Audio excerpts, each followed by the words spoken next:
Mon peuple, je vous aime en perdre la raison. Vous m'avez manqué. Je suis de retour, comme vous le voyez, à Cotonou, devant la statue des Amazones, l'une des rares choses que le président Talon a fait de positif. Et pas loin de la présidence. Et je le dis, à visage découvert, de manière publique, mon peuple, l'étouffement, l'asphyxie que tu connais au quotidien est bientôt fini. Depuis notre retour, après une tournée qui a duré des mois et des mois, qui nous a vu aller en Amérique du Sud, au Venezuela, en Europe de l'Est, en Russie, au Moyen-Orient, en Iran, dans les territoires d'outre-mer, notamment la Guadeloupe, en Amérique du Sud, en Guyane, en Europe, voire la diaspora africaine, nous voilà de retour sur la terre de nos aïeux pour activer plus que jamais le combat de résistance panafricaniste, pour faire du Bénin le pays qui sera le centre de gravité de la révolution africaine au XXIe siècle.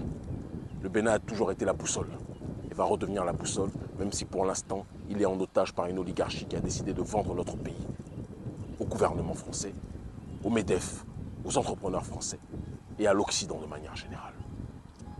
Depuis notre retour, nous n'avons pas cessé d'être interpellés dans les rues par nos concitoyens, par vous, qui nous disent constamment qu'ils sont asphyxiés, qu'ils sont étouffés, que jamais le taux de pauvreté dans les foyers n'a été aussi intense. Pendant qu'une minorité du pays s'enrichit, pendant qu'une minorité du pays se développe ses moyens, la majorité du pays va dans la paupérisation, chute dans l'appauvrissement extrême. Les foyers n'ont même plus de quoi boucler les journées, n'ont même plus de quoi nourrir les enfants. Des mères de famille, parce que leurs maris n'ont même plus de boulot, sont obligés de se prostituer. Ce sont des témoignages réguliers, récurrents que nous entendons. Parallèlement à cela, le gouvernement n'a aucun problème pour exproprier ses administrés, ses citoyens. Bien évidemment, l'expropriation s'arrête. Il y a une limite à celle-ci. Quand ces terrains sont ceux qui appartiennent à des membres de l'oligarchie Patrice Talon, là, il n'y a plus d'expropriation. Mais quand ce sont des citoyens normaux, l'expropriation est plus que jamais les plus manifestées. Les sojaculteurs sont asphyxiés. Suite à l'arrogance et au mépris de Patrice Talon pour l'Africain de manière générale et pour son peuple en particulier, et pour le Niger, la frontière entre le Niger et le Bénin est fermée. Juste avant de revenir ici et après avoir brûlé le passeport, comme vous l'avez tous vu, de manière souveraine et avec dignité le passeport français, j'ai été reçu au Niger. Et les autorités me l'ont dit.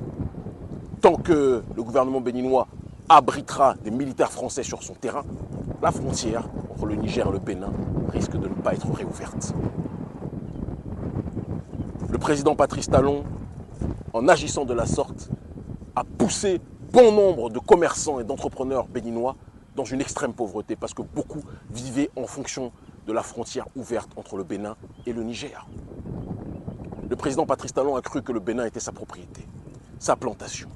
Il a tout asphyxié, tous les secteurs d'activité et a fait en sorte que ce pays puisse être rentable pour lui, d'accord, mais puisse être un cimetière à ciel ouvert pour son peuple. Ça ne pourra pas durer.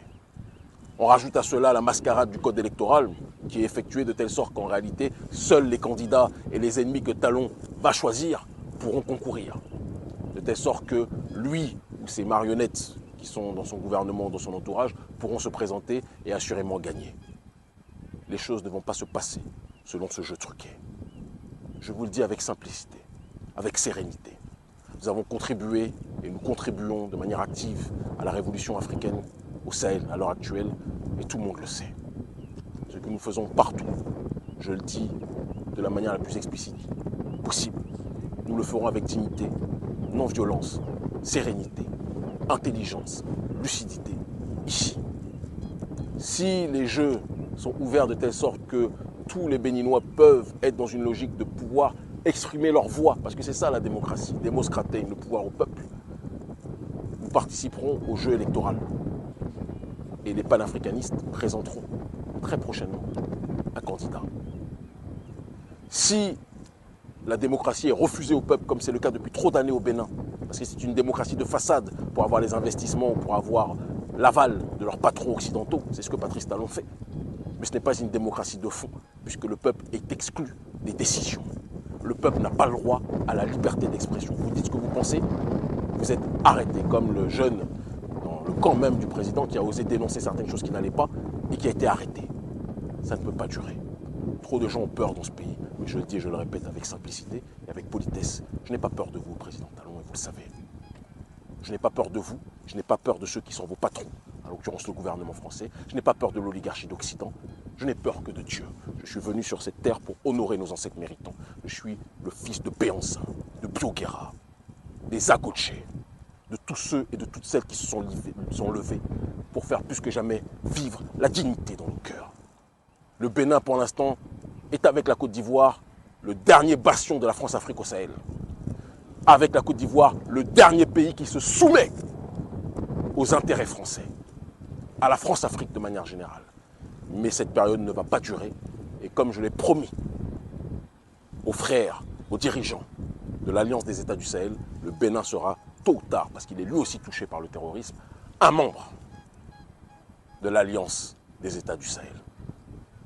Je le dis en paix, je le dis avec fraternité, je le dis à toute la jeunesse béninoise qui est fatiguée, tous les jeunes du parti Les Démocrates qui m'écrivent, qui me demandent « Kémy, présente-toi », tous les jeunes de tous les partis aujourd'hui qui me disent « Kémy, nos dirigeants n'ont pas le courage, mais nous on te le dit, présente-toi ».